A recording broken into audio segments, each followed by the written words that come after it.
All right, that's enough. I mean, what is this, an endless loop? Hi, everybody.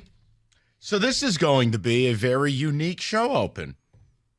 I sat here about 9 minutes ago with Rico and David, and I just said to both of them,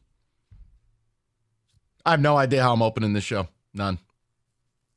Generally, I'm a meticulous planner. I have angles, things I want to communicate. Some days I'll give Rico the complete deal. Some days I like to keep him in the dark a little bit for an organic response. But overall, there's no show that's got more of a plan on a day-in, day-out basis than we do.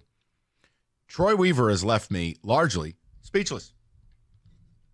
I don't even know what I am supposed to say because it has, for a while, it's bordered on parody, and today it's become one. I mean, you have a general manager who should not be employed. And even if he is, he should be riding out a stay of execution that will last roughly until April. He should not be allowed to make really any moves. And yet, here we are. Now, I told you yesterday I couldn't make fun of Fontenecchio. I'm an NBA nerd. He's actually not a bad bet. 28 years old, RFA. You sign him, you keep him. He's a depth piece who could shoot the three a little bit and play a couple of spots. Okay, no problem. But what else? What I've witnessed today, it's just a complete lack of planning.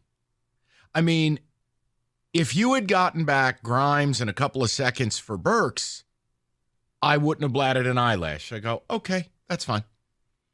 But the fact that you traded Burks and Bogdanovich to get a collection of players that you are going to buy out and waive, get no further draft compensation, and trade away your two best shooters, I'm left in largely stunned disbelief. I don't know why Troy Weaver is allowed to come to the office. I don't know why they are allowed to make moves. They're making every trade except the one they need to make. I mean, it's pretty clear the trade they need to make is they need to either plant a flag on Cade Cunningham or plant a flag on Jaden Ivey because they can't play together. And last night you saw it. Cade's out. Jaden, ball in his hands, 37, close the game out, win the game. Why? He's a ball-dominant guard. Mm-hmm. Cade Cunningham, ball-dominant guard. But they don't make that move. No. And Rico, they've just released Killian Hayes for nothing. Archie Diacono is going to be released for nothing. Joe Harris, which was a $20 million waste of money this summer, released for nothing. There's still 2-3 players over the limit. No, the Nets were happy, but I mean this when I tell you as a listener. If you're thinking I'm going to toss a chair or scream and yell, I can't. I don't even know what to communicate to you as a listener.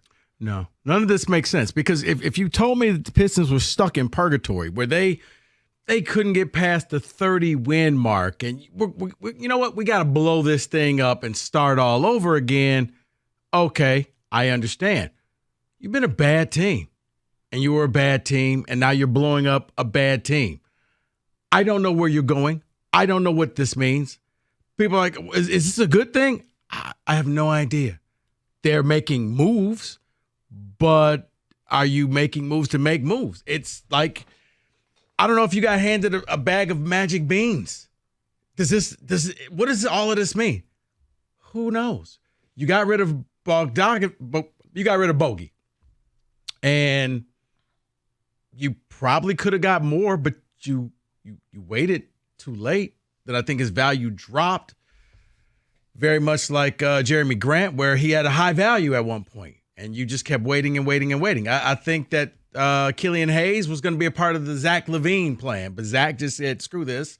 I'd rather have surgery than go to Detroit. So I'm out. So Killian was like, well, what am I supposed – you know what?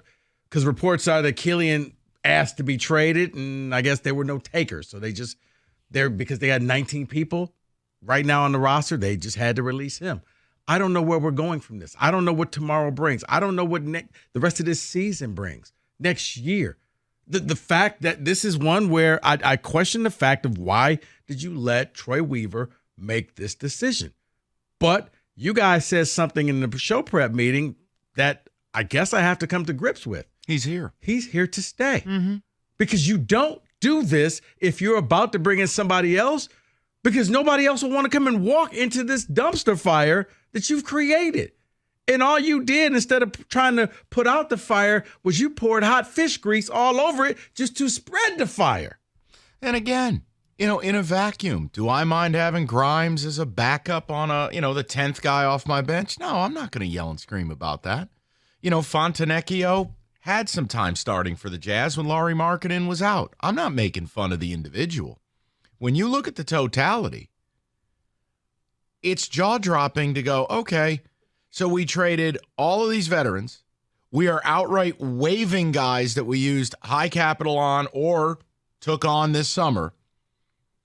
You're nowhere near better, and now I think this deadline tells you, again, we have an hour to go. Will beef stew get dealt? Will there be a bigger trade? I don't know, because Rico and I are left shrugging our shoulders and just going, what? But I think the two things I take away from this, Troy Weaver's here, and they're putting all their eggs in the fateful salary cap basket, where I will tell you again, having the money to take on a contract is one thing. Telling me the player you're taking on is another. And second of all, the only way real deals get done for high-value players is you attach a multitude of first-round picks to it. You don't have that. I mean, Rico, they took on a 2030 second-round pick. You know what value that has? That's an empty pop bottle. So, I apologize on behalf of this radio show, and I apologize for myself. If you were tuning in to hear me yell and scream and go crazy, I can't. Troy Weaver he's a crime against basketball. But you know what I think of your owner. You know what I think of your team president. You know what I think of Troy Weaver. There's nothing left for me to say. If I had to sum it up in one word, it would just be exhausting. I'm exhausted. I was going to go with pathetic, but exhausted. You know what? Because not mad. Because it's tiring. It feels like you've been on a treadmill. You've run around. It's like the hamster on the wheel. You've done a lot of work, but in the end, you haven't gone anywhere. You put in the effort. You don't know what you have. You don't know what you're going to be. You don't even know what you were. You just were an NBA team that went out there and lost a lot of games. He moved a lot of stuff around, and I don't know what benefit there is. Yeah, seriously. Like Evan Fournier is getting bought out. Joe Harris just got let go. Killian just got let go. Arcidiacono just got let go. Grimes, okay, back up, a deep depth piece. Fontenecchio, fine, but are you better with Grimes and Fontenecchio than Burks and Bogey? No. And then you go, well, what compensation did I get? I think after this is all said and done, from the Bagley trade through now, you netted 1 second-round pick. I don't know what reaction I should have. The owner's a joke. Troy Weaver's a joke, and your franchise is a joke. And about 99% of Metro Detroiters wouldn't know if they packed up like the Baltimore Colts and left town in the middle of the night. I wish the league could step in. Like how the IRS will do wage garnishments or seize your assets. Could the NBA just step in and seize the Pistons' assets? Not let them do anything? I mean, what is the direction? I said to you before these trades went down today, here's my idea. It was the whole idea of the trade that needs to happen is you have to trade either Cade or Ivy. You have to pick the one you want to stick with and build around and go. Because the team you played last night is the living embodiment of it. They had Halliburton and Fox. It wasn't working. They traded Halliburton to get Donatas Sabonis. They had a great run last year. This year, their team, they haven't captured the same magic, but work with me. That's a trade that makes sense, and we have a direction, and I understand what we're doing. Mm-hmm. This, I don't get it. No, this is the hamster going around in that little circle. A lot of work, expending a lot of energy, doing a lot of things, but in the end, hamster didn't go anywhere. I think it's egregious that they added Bogey to that deal. Guys, I don't know that you were ever getting a first. My whole point was, if you're putting Burks and Bogey together, I got to walk away with more than Grimes in it too. Grimes and 2-2s. Can't happen. But Troy Weaver is Al Avila. Yeah. He has no ability to create a market nor better the market that exists. That's the job of a real general manager, and he's atrocious. Somehow Charlotte got a first-round pick for P.J. Washington. You couldn't get it for Bogey. And P.J. Washington's not even having a good year. So here's what I wanted to do. If you have any idea, I mean, first of all, do you have a reaction to any of this? Second of all, if you could tell me on what the plan is, please educate your favorite radio hosts.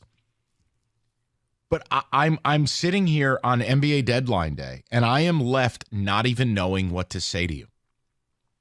The Pistons look absolutely rudderless. And in the next 45 minutes, could you see Isaiah Stewart get dealt? Sure. What difference would it make? Troy Weaver's not acquiring anything. He's not building a war chest. He's just moving the Legos in the war chest around. We're not acquiring pieces anyone really cares about. Grimes and Fontenecchio, even if they're here next year, which I expect they are, they don't affect winning. They don't. No. So I'll throw the number out. Love to hear from you guys on it. And if I have let you down today by not providing you the requisite entertainment, but see, here's the thing. I don't know what to do. No, I think you and I, David, are like everybody else in this city. Before I left here, I got a bunch of phone calls. What does this mean? I don't know. Well, they made a lot of moves. Yeah. Does it mean that they're going to be good? Don't think so. They made a lot of moves, a lot of noise.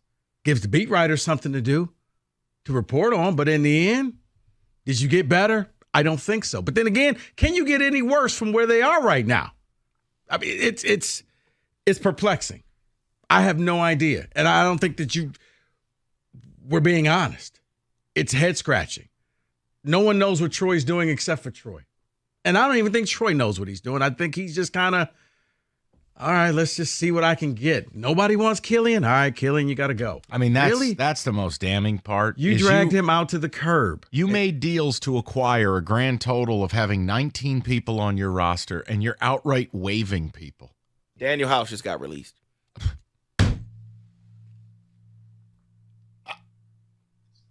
That's not the button I meant to hit. Okay, 248-539-9797. Hey, do we have 10 people in this town who want to rap about this? Or should I just start doing, hey, are you watching the Super Bowl topics like every other show on this station? I'd kind of prefer to do deadline day.